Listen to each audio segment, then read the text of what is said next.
کہتے ہیں ہماری دکان سے سودا خریدو.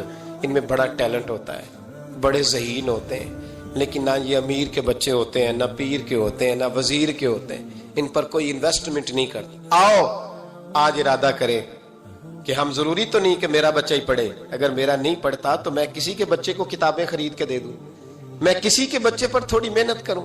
آؤ میں تمہیں پھر لے چلوں مدینے کی گلی میں, میرے مصطفیٰ کریم صلی اللہ تعالی.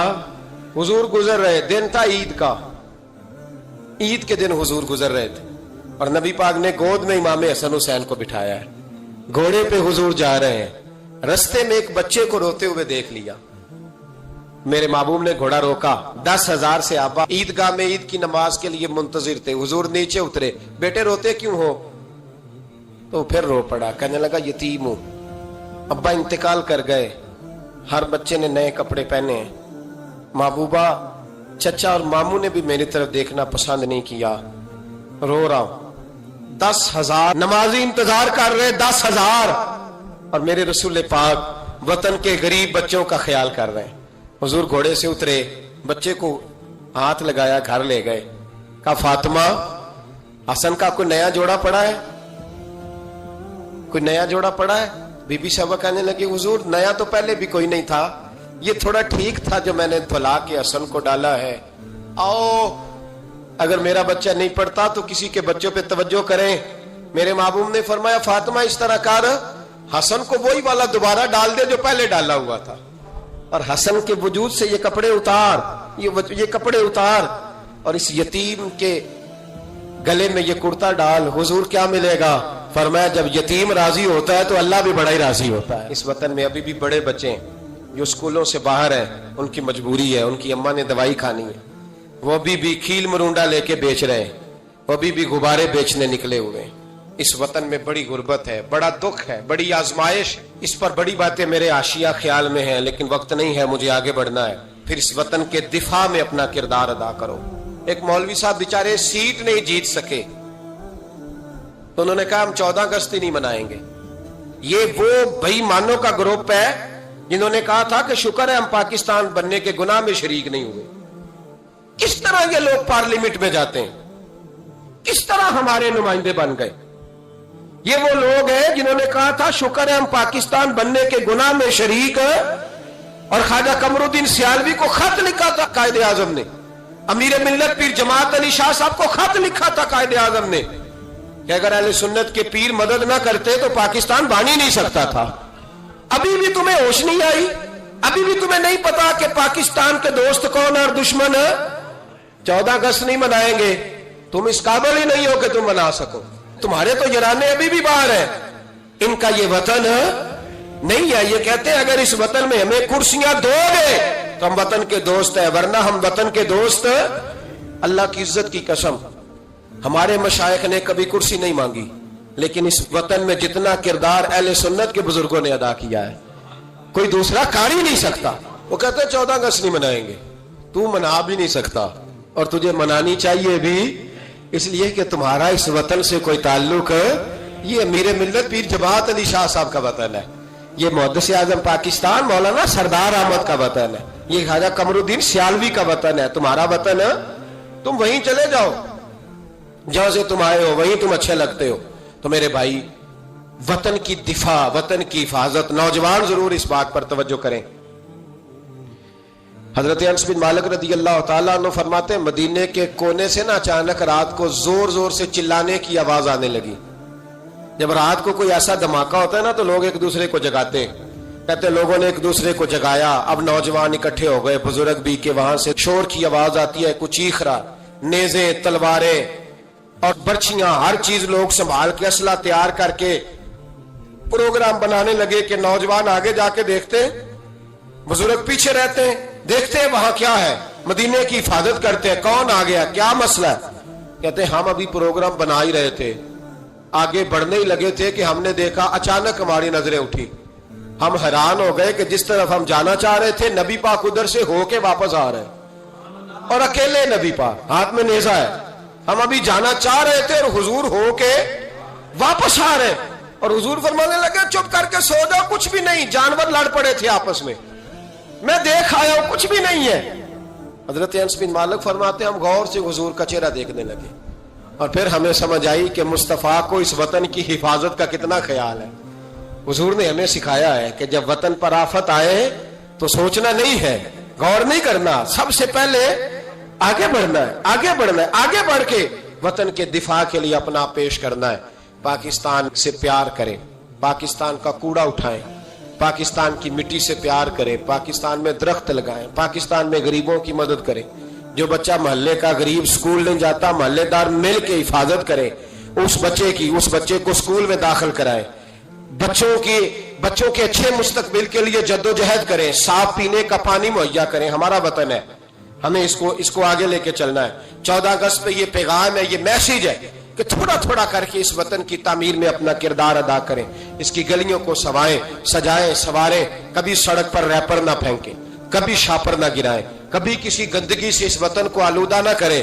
میرے عرب کو آئی ٹھنڈی ہوا جہاں سے, میرا وہی وطن ہے, میرا وہی وطن ہے. اقبال کہا کرتے تھے کہ حضور کو یہاں سے ٹھنڈی ہوائیں آئی ہیں. اس وطن کے لیے اپنا کردار ادا کریں. دیکھیں آپ اور میں کیا کر سکتے ہیں, وہ سارا کچھ کریں. میری گزارش ہے کہ کم از کم 5 بچے پڑھانے کا عہد کرے ایک بندہ. ان کا تعلیمی خرچ اٹھا سکیں, تب کتابیں لے کے دے سکیں, تب کوشش کریں کہ 5 بچے کم از کم. ہو سکتا ہے ایسا. اگر ہر پاکستانی 5 بچے پڑھانے کا ارادہ کر لینا تو لاکھوں بچے اسکولوں میں دوبارہ سے چلے جائیں گے. لاکھوں بچے. تھوڑا تھوڑا خیال کرے. اور اگر کوئی وہ کام کرے جو امام اعظم کرتے تھے, غریب کے بچے کو لے آتے تھے اور فرماتے تھے میں تیرے گھر کا خرچہ دوں گا, تو تعلیم حاصل کر. اسی کو وظائف کہا جاتا ہے. یہ کام کریں. میری دعا ہے یہ وطن قیامت کی صبح تک قائم رہے اور اس وطن سے روشنیاں پھوٹتی رہیں. یہ امت مسلمہ کی قیادت کرے. آخر دعوانا ان الحمدللہ رب العالمین.